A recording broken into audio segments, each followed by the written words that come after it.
Hi ಎಲ್ರಿಗೂ ನಮಸ್ಕಾರ. ಇವತ್ತು ಮನ್ಯಾಗ ಕೇಕ್ ಹೆಂಗೆ ಮಾಡೋದು ಮತ್ತು ಅದ್ರ ಮ್ಯಾಗ ಹಾಕೋ ಕ್ರೀಮ್ ಹೆಂಗೆ ಮಾಡೋದು ಅಂತ ನೋಡೋಣ. ಇನ್ನೂ ಚಾನಲ್ಗೆ ಯಾರಾದರೂ ಸಬ್ಸ್ಕ್ರೈಬ್ ಆಗಿಲ್ಲ ಅಂದರೆ ಸಬ್ಸ್ಕ್ರೈಬ್ ಮಾಡಿರಿ, ಸಪೋರ್ಟ್ ಮಾಡಿರಿ, ವಿಡಿಯೋನು ಲೈಕ್ ಮಾಡಿರಿ. ಇಲ್ಲಿ ನಾ ಕೇಕ್ ಗೋಧಿ ಹಿಟ್ಟು ಮತ್ತು ಬೆಲ್ಲ ಯೂಸ್ ಮಾಡಿಕೊಂಡು ಮಾಡತ್ತೀನಿ, ಸಕ್ಕರೆ ಏನಿಲ್ಲ. ಮೊದಲಿಗೆ ನಾ ಇಲ್ಲಿ ಮಿಕ್ಸಾಗ 1 ಕಪ್ ಬೆಲ್ಲ, ಅರ್ಧ ಕಪ್ ಮೊಸರು, 3/4 ಕಪ್ ಎಣ್ಣೆನ ಮಿಕ್ಸಾಗ ಹಾಕಿ ಸಣ್ಣ ಮಾಡ್ಕೊಂಬಿಡ್ತೀನಿ. ಅಂದರೆ ಬೆಲ್ಲ ಜಲ್ದಿ ಕರಗಂಗಿಲ್ಲ, ಕಲಸೋಕೆ ಕೈನೂ ನೋವಾಗುತ್ತೆ, ಅದು ಮಿಕ್ಸಿ ಯಾರು ಜಲ್ದಿ ಆಗಿಬಿಡುತ್ತೆ.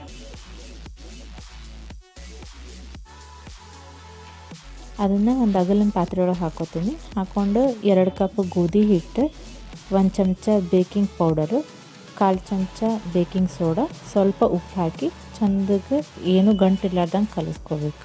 ಹಿಟ್ಟನ್ನು ಅಷ್ಟೇ ಗಂಟಿರ್ಲಾರ್ದಂಗೆ ಸಾಣಿಸ್ಕೊಂಡು ಹಾಕೋಬೇಕು. ನಾ ಇಲ್ಲಿ ಮೊದಲೇ ಸಾಣಿಸಿ ಇಟ್ಕೊಂಡಿದ್ದೆ, ಅದನ್ನ ಹಾಕೀನಿ. ಒಂದು ಅರ್ಧ ಕಪ್ ನೀರು ಹಾಕಿ ಚಂದಗೆ ಗಂಟಿರ್ಲಾರ್ದಂಗೆ ಕಲಿಸ್ಕೋಬೇಕು. ಈಗ ಕೇಕ್ ಹಿಟ್ಟು ರೆಡಿ ಆಗ್ಯದ, ಅದನ್ನ ಮೌಲ್ಡಿಗೆ ಹಾಕೊಳ್ಳೋಣ. ಬೇಕಿಂಗ್ ಪೇಪರ್ ಇಲ್ಲ ಅಂತಂದ್ರೆ ನಾ ಇಲ್ಲಿ ತೋರಿಸ್ದಂಗೆ ಫಸ್ಟ್ ಎಣ್ಣೆ ಹಾಕ್ಕೊಂಡು ಎಲ್ಲ ಕಡೆ ಸವರ್ಬೇಕು. ಸವರಿ ಆಮೇಲೆ ಮನೆಯಾಗ ಯಾವ ಹಿಟ್ಟಿರುತ್ತೆ ಆ ಹಿಟ್ಟು, ನಾ ಇಲ್ಲಿ ಗೋಧಿ ಹಿಟ್ಟು ಹಾಕ್ಕೊಂಡಿನಿ, ಗೋಧಿ ಹಿಟ್ಟು ಹಾಕ್ಕೊಂಡು ಎಲ್ಲ ಕಡೆ ಸ್ಪ್ರೆಡ್ ಮಾಡಬೇಕು. ಆಮೇಲೆ ಹಿಟ್ಟು ಹಾಕ್ಕೋಬೇಕು. ನೀವು ಮೌಲ್ಡಿ ಇರಲಿಲ್ಲ ಅಂತಂದ್ರೆ ಮನೆಯಾಗ ಯಾವ ಪಾತ್ರೆ ಇರುತ್ತೋ ರೌಂಡೊಂದು ಯೂಶ್ವಲಿ ಆ ಥರ ಪಾತ್ರೆಗೆ ಹಾಕ್ಕೋಬೇಕು. ಹಾಕಿದ್ಮೇಲೆ ಹಿಂಗೆ 1-2 ಸತಿ ಟ್ಯಾಪ್ ಮಾಡಬೇಕಂದ್ರೆ ಹಿಟ್ಟು ಎಲ್ಲ ಕಡೆ ಸೆಟ್ ಆಗಬೇಕಲ್ಲ, ಅದಕ್ಕೆ. ಮ್ಯಾಗ ಡ್ರೈ ಫ್ರೂಟ್ಸಿಂದ ಡೆಕೋರೇಟ್ ಮಾಡ್ಕೋಬೋದು. ಡ್ರೈ ಫ್ರೂಟ್ಸ್ ಇಲ್ಲಾಂದರೆ ಟೂಟಿ ಫ್ರೂಟಿ.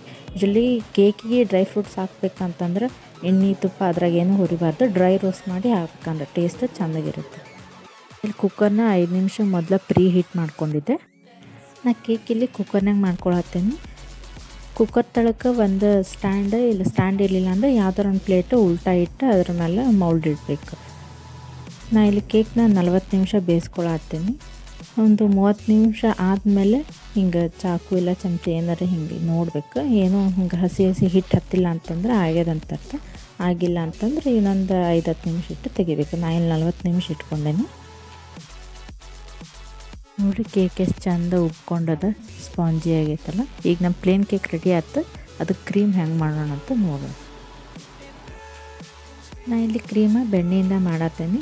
2 ದೊಡ್ಡ ಚಮಚದಲ್ಲೇ ಬೆಣ್ಣೆ ತೊಗೊಂಡು ಹಿಂಗೆ ಈ ಥರ ವಿಸ್ಕರ್ ಇರುತ್ತಲ್ಲ, ವಿಸ್ಕರಿಂದರ ಮಾಡಿರಿ, ಇಲ್ಲ ಚಮಚ ಇದ್ದರೆ ಚಮಚೆಯಿಂದರ ಮಾಡಿರಿ.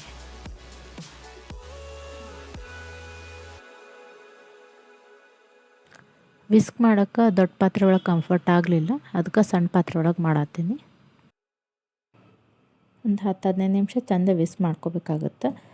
ನಡು ಕೈನೂ ಬರುತ್ತೆ, ಬಿಟ್ಟು ಮಾಡಿರಿ, ಏನಾಗಲ್ಲ. ಒಂದು 10 ನಿಮಿಷ ಆದಮೇಲೆ ನಾ ಇದಕ್ಕೆ ಒಂದು 3 ದೊಡ್ಡ ಚಮಚದಷ್ಟು ಸಕ್ಕರೆ ಪುಡಿ ಹಾಕ್ಕೊಳತ್ತೀನಿ ಮಿಕ್ಸಿಗೆ ಹಾಕ್ಕೊಂಡು. ಇಲ್ಲಿಗೆ ಅದಕ್ಕೊಂದು ಸ್ವಲ್ಪ ಕಾರ್ನ್ಫ್ಲೋರ್ ಹಾಕ್ಕೊಂಡ್ರು ಬರುತ್ತೆ, ಇಲ್ಲಿಕಂದ್ರೂ ನಡೀತದೆ. ಅದಾದ್ಮೇಲೆ ಮತ್ತೊಂದು 5 ನಿಮಿಷ ಚಂದಗೆ ವಿಸ್ಕ್ ಮಾಡಬೇಕು. ನಿಮಗೆ ಯಾವ ಫ್ಲೇವರ್ದು ಕೇಕ್ ಬೇಕು ಆ ಫ್ಲೇವರ್ದು ಎಸೆನ್ಸ್ ಹಾಕೋರಿ. ನಾ ಇಲ್ಲಿ ವೆನಿಲಾ ಎಸೆನ್ಸ್ ಇತ್ತು, ವೆನಿಲಾ ಎಸೆನ್ಸ್ ಒಂದು 3 ಹನಿ ಹಾಕ್ಕೊಂಡೀನಿ. ಇನ್ನು ಶೈನಿಂಗು ಅದು ಬೆಣ್ಣೆ ಡಬಲ್ ಆಗೋವರೆಗೂ ಫುಲ್ಲು ವಿಸ್ಕ್ ಮಾಡ್ಕೋಬೇಕು. ಏನಿಲ್ಲ ಅಂದ್ರೆ ಒಂದು 15-20 ನಿಮಿಷ ಆಗುತ್ತೆ. ಸ್ವಲ್ಪ ಬಿಚ್ಚಲಾರ್ದಂಗೆ ಟೈಟಾಗಿ ಟಿಕ್ಸೋ ಹಚ್ಚಿ ಕ್ರೀಮ್ನ ಅದ್ರೊಳಗೆ ಹಾಕ್ಕೊಂಡು ಮ್ಯಾಗ ಡೆಕೋರೇಟ್ ಮಾಡ್ಕೋಬೋದು.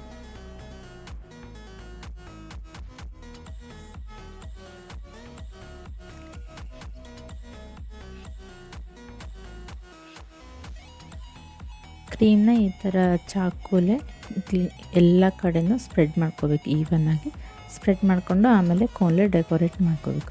ಕೋನ ತುದಿಗೆ ರೌಂಡಾಗಿ ಕಟ್ ಮಾಡಬಾರ್ದು. ಏನಾರು ಬರೋದಿತ್ತಂದ್ರೆ ರೌಂಡ್ ಕಟ್ ಮಾಡಬೇಕು. ಹಿಂಗೆ ಏನಾರು ಡಿಸೈನ್ ಮಾಡೋದಿತ್ತಂದ್ರೆ ನಾ ತೋರಿಸ್ದಂಗೆ ಸ್ಲ್ಯಾಂಟಾಗಿ ಸೈಡಿಂದ ಕಟ್ ಮಾಡಬೇಕು. ಸಿಂಪಲ್ಲಾಗಿ ಡೆಕೋರೇಟ್ ಮಾಡ್ಕೊಳತ್ತೇನೆ. ಮಾಡ್ಕೊಂಡ್ಮ್ಯಾಗ ಲಾಸ್ಟಿಗೆ ಟೂಟಿ ಫ್ರೂಟಿಯನ್ನು ಹಾಕತ್ತೀನಿ. ಈಗ ಮನ್ಯಾಗ ಹಿಂಗೆ ಏನಾರು ನಿಮ್ಗೆ ತಿನ್ಬೇಕು ಅನ್ಸಿದ್ರೆ ಏನಾರು ಸ್ಮಾಲ್ ಫಂಕ್ಷನ್ ಏನಾರು ಇತ್ತಂದ್ರೆ ಮನ್ಯಾಗ ನೀವು ಈ ರೀತಿ ಸಿಂಪಲ್ಲಾಗಿ ಕೇಕ್ ಮಾಡ್ಕೋಬೋದು. ಯೂಶ್ವಲಿ ಎಲ್ಲ ಮಕ್ಕಳು ಕೇಕ್ ಅಂದ್ರೆ ಭಾಳ ಇಷ್ಟಪಡ್ತಾರೆ. ಸೊ ನೀವು ಮನ್ಯಾಗ ಹೆಲ್ದಿ ಕೇಕ್ ರೆಡಿ ಮಾಡಿರಿ. ಇದ್ರಾಗೇನು ಮೈದಾ ಇಲ್ಲ, ಸಕ್ಕರೆ ಇಲ್ಲ, ಕಲರ್ ಇಲ್ಲ, ಫುಲ್ ಹೆಲ್ದಿ ಕೇಕ್.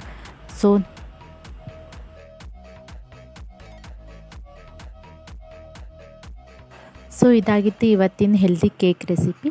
ನೀವು ಮನ್ಯಾಗ ಟ್ರೈ ಮಾಡಿರಿ, ಟೇಸ್ಟ್ ಹೆಂಗಿತ್ತಂತ ಕಾಮೆಂಟ್ನಾಗ ಹೇಳ್ರಿ. Thanks for watching.